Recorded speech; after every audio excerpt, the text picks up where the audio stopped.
안녕하세요. 포유안율연구소입니다. 오늘은 총통화, 흔히들 M2라고 하는데 이 총통화에 대해서 좀 구체적으로 얘기를 나눌까 합니다.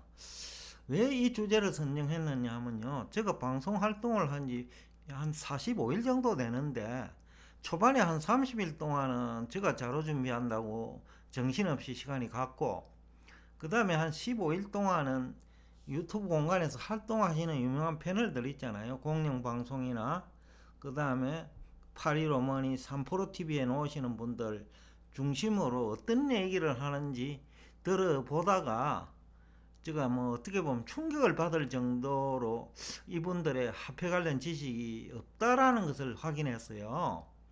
뭐 가장 그 한 것이 총통화를 모두 중앙은행이 공급하는 것으로 알고 있는 경제학 교수까지 있더라고요. 대표적인 분이 안유아 교수님인데 KBS 방송 채널에 출연해가지고 정부가 지금 한국은행이 총통화를 M2입니다. 너무 많이 공급해가지고 그 물가가 올라간다는 거죠.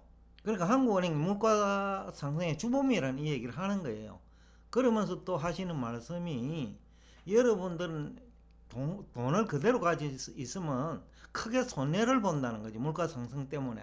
그래서 아파트 가격을 사야 되고 주식을 투자해야 된다는 거예요. 너무 어떻게 보면 한심할 정도로 화폐 관련 지식이 없는 거죠. M2는 중앙은행이 공급하는 거 아닙니다. M0만 공급하는데 M0에 대한 이해도 부족해요. 안유아 교수님은 M0를 본원통화라고 얘기하는데 그거는 금본위 제도 시대에는 맞는 얘기입니다. 금본위 제도 시대에는 금을 맡기고 그게 실질화폐죠, 그죠? 그 다음에 명목화폐로 유통시키거든요. 그러면 명목화폐는 언제든지 실질화폐가 교환될 수 있기 때문에 지급 준비율이 필요가 없습니다. 지급 준비금이 고객이 찾아오면 가지고 있는 은행에 보관된 금 내주면 되니까요. 그냥 지급 준비금이 별도로 필요 없는 거예요. 또 금이 있는 만큼은 화폐를 공급하기 때문에 화폐 부족 현상도 나타나지 않아요. 예금 고객이 찾아오면 돈을 내줄 수 있을지 없을지에 대한 개념도 없어요. 대출도 잘 일어나지 않으니까. 그러니까 본원 통화를 M0라고 해도 크게 문제가 없어요. 근데 지금은 본원 통화 중에서 약 한 40% 가까이가 지급 준비금이거든요. 근데 중앙은행이 공급한 그 현금 통화 그게 M0인데 그 M0는 2020년 말 기준으로 한국은 136조 원밖에 안 됩니다. 근데 M2 기준으로는 3,200조 원이죠. 그래서 안유아 교수님 예를 들었는데 그 본원통화 개념도 이해가 부족하고 M2도 모두 한국은행이 공급하는 거로 오해하고 있는 것 같아요. 그래서 좀 더 구체적으로 이제 제가 설명을 드리면 한국은행이 이제 136조 원을 현금화폐로 공급해 놨잖아요. 근데 이 돈으로 시중은행이 대출을 합니다. 그럼 대출할 때는 우선 예금이 들어와야 대출이 되잖아요. 그죠? 그러면 거기에 약 한 8% 지급 준비율이 한 8% 되니까 8%면 한 10조 원 되거든요. 10조 원을 공제하고 120조 원을 대출합니다. 그러면 120조 원 대출을 받은 사람이 또 있을 거 아닙니까? 그것도 누군가의 이제 호주머니에 들어가고 그 돈이 또 어떤 은행에 예금됩니다. 예금이 되면 또 그 예금에 대해서 또 8%를 공제하는 거죠. 그러면 뭐 120조까지 대출할 수 있으니까 그러면 한 번만 한 바퀴 완전히 돌면 120조 원의 신용이 창출되는 거예요. 대출액이 그만큼 늘어나는 거예요. 그러면 우리가 이용 가능한 돈은 이제 총 250조 원 가까이 되잖아요. 그죠? 그 다음에 그 250조 원이 또 어떤 은행에 예금이 됩니다. 그러면 그 예금에 또 지급준비율 8%를 공제하고 또 대출이 일어나거든요. 그런 과정을 거쳐서 총 3,200조 원의 대출이 일어난 거예요. 물론 회사채도 포함되어 있습니다. 회사채는 누가 대출을 해줍니까? 회사채도 빌리는 거잖아요. 기업 입장에서는요. 그러면 거기에 대출을 해주는 사람은 회사채를 인수하는 금융회사예요. 아니면 채권형 펀드죠. 이런 방법으로 총통화가 이제 만들어지는 거예요. 근데 지금은 이제 안요하 교수님은 이 모두를 중앙은행이 공급한 것처럼 오해하고 있다는 거죠. 그럼 어떻게 보면 유명한 패널이 그 정도면 나머지 경제학 교수도 비슷하지 않을까? 라는 생각을 제가 하게 되었어요. 그래서 이 주제를 가지고 나온 거예요. 우리나라의 경우에는 지금 그 한국은행이 공급한 현금화폐 대비 그 M2 그러니까 총동화는 약 한 24배 되네요. 24배니까 한국은행이 공급한 현금 통화는 5%밖에 안 되네요. 5%가 제일 안 되네. 그럼에도 안요 교수님은 이걸 모두 다 한국은행이 공급한 것처럼 착각하고 있는 거예요. 그래서 물가 상승의 주범은 한국은행이라는 거죠. 근데 지금 이까지만 설명해도 물가 상승의 주범은 어디입니까? 대출을 하는 시중은행이고 대출을 받아가는 고객이에요. 근데 이제 안유아 교수는 한국은행이 돈을 많이 풀어가지고 그 물가가 올라갔다는 얘기는 완전히 다른 얘기잖아요. 그래서 이 M2를 보면 2000년에는 824조 원밖에 안 됐어요. 그런데 3200조 원으로 증가했는데 이게 대부분 생산활동 내지는 주택 구입, 자동차 구입 등등 소비활동에 필요한 동원된 거거든요.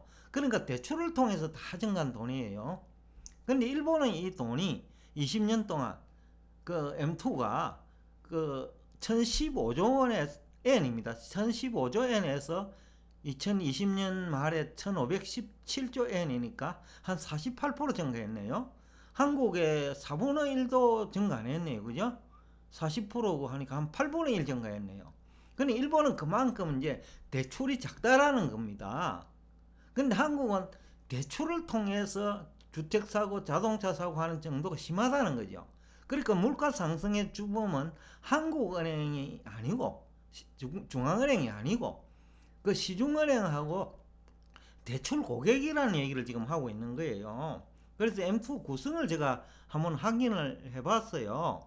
현금 통화는 이제 중앙은행이 공급한 앞에서 136조 원이고 나머지 3,200조 원 중에서 요구불 예금이 좀 있습니다.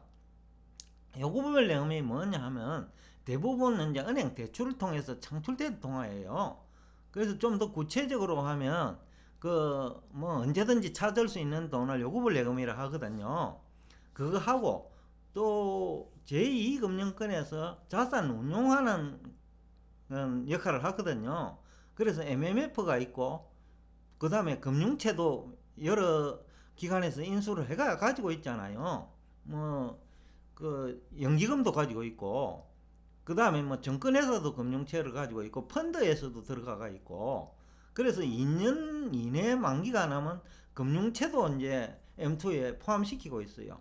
또 금전신탁이 모르시는 분들을 위해서 좀 설명을 드리면 은행 업무가 주로 대출 업무와 예금 업무인데 금전신탁은 뭐냐면 제2금융권처럼 고객이 맡기는 돈을 가지고 부동산에 운용하거나 그 채권 같은 상품에 운용하는 금융상품이 있어요. 은행에. 그걸 이제 금전신탁이라고 하는 거죠. 그래서 그런 돈들이 이제 주로 M2를 구성하는데 그 금액 총계가 이제 3,200조 원이라는 거죠. 근데 이제 우리가 물가에 영향을 주는 거는 그 중앙은행이 발행한 현금통화 136조 원도 물론 미미하게 영향을 주지만 대부분의 물가 영향 요소는 신중은행이 창출한 또 보험회사 그 다음에 뭐 지방은행 등이 창출한 대출한 그죠 그 돈이에요. 그리고 또 이제 회사채 발행을 통해서 기업이 자금 조달해 가지고 또 예금하거든요. 그 돈들이 물가에 영향 주는 거죠. 그러니까 물가 상승의 주범은 한국은행이 아니고 또 미국 중앙은행이 아니고 그 대출은행하고 고객들이라는 거예요. 또 자산시장에 참여하시는 분들인 거예요. 그 중앙은행이 어디 원자재 시장에 참여합니까? 누가 참여합니까? 투자은행이 참여하고 여러분들이 참여하는 거죠. 그러니까 물가 상승의 주범은 중앙은행이 아니고 대출 고객과 시중은행이라는 거죠. 그걸 이제 전혀 모르고 있다는 걸 제가 오늘 지적하는 거예요. 그래서 안유아 교수님만 이런 얘기를 하시는 게 아니잖아요. 그죠? 대부분의 경제 패널들이 물가 상승의 주범을 중앙은행이라고 보고 있는 거예요. 중앙은행이 너무 돈을 많이 풀었으니까. 라는 얘기를 이구동성으로 하고 있는 거예요. 그래서 제가 이제 화폐를 이제 뭐 환율 한 20년 연구하면 결국 화폐 연구하는 거거든요. 환율이 화폐와 화폐의 교환 비율이기 때문에 그러니까 이제 화폐를 연구하지 않을 수 없는데 화폐도 20년 동안 제가 연구한 사람이에요. 그런데 그분들 얘기가 거의 뭐 99%가 아닌 100%다 지금 틀렸어요. 오해하고 있다는 표현은 완곡한 표현이고, 그 다음에 직설적으로 얘기하면 화폐에 대한 그 지식이 전혀 없다 라는 얘기를 지금 오늘 하면서 여러분들에게 이거 제대로 알아야 환율도 좀 알 수 있고, 그죠?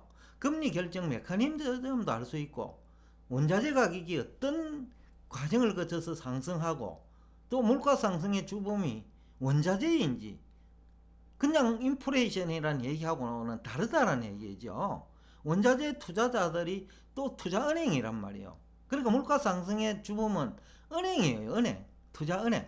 또 우리 시중은행이에요. 대출을 계속 해주니까.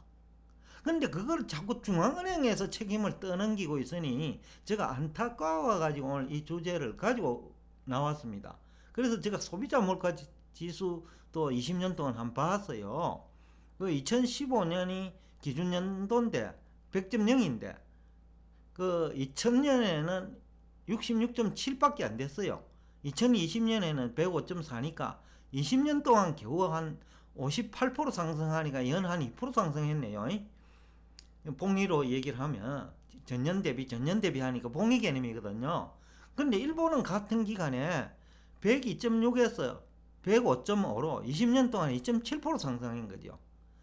그러니까 일본은 물가 상승의 주범이 시중은행도 아니고 중앙은행도 아니고 일반 국민들도 아니라는 거죠. 근데 그 차이예요. 그러다 보니까 일본 화폐 가치가 안정되어 있는 이유고요. 그 소비자 물가 측면에서도 일본 통화는 안정되어 있고, 환율 측면에서도 2000년 대비 본원 통화량은 G20 국가 중에서 제일 많이 공급되는데 물가가 제일 안정되고 있잖아요.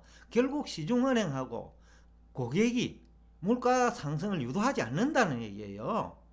이 얘기를 해야 되는데 대부분 이 얘기를 못하는 거죠. 그래서 일본은 얘기는 전혀 안 합니다. 왜냐하면 일본은 본인들이 알고 있는 지식하고 안 맞거든요. 그런데 이제 오늘 포유 환율 연구소의 얘기를 들어보면 여러분 이제 이해가 가잖아요. 일본이 왜 물가가 안정됐는지, 또 일본이 20년 동안 보는 통화량을 세계에서 어떻게 보면 뭐 주요 선진국 OECD 국가 중에서는 제일 많이 늘렸어요. 그런데 화폐 가치는 제일 안정됐잖아요. 결국 중앙은행이 물가 상승의 주범이 아니고 대출은행과 투자은행과 대출 고객이 물가 상승의 주범이라는 얘기예요.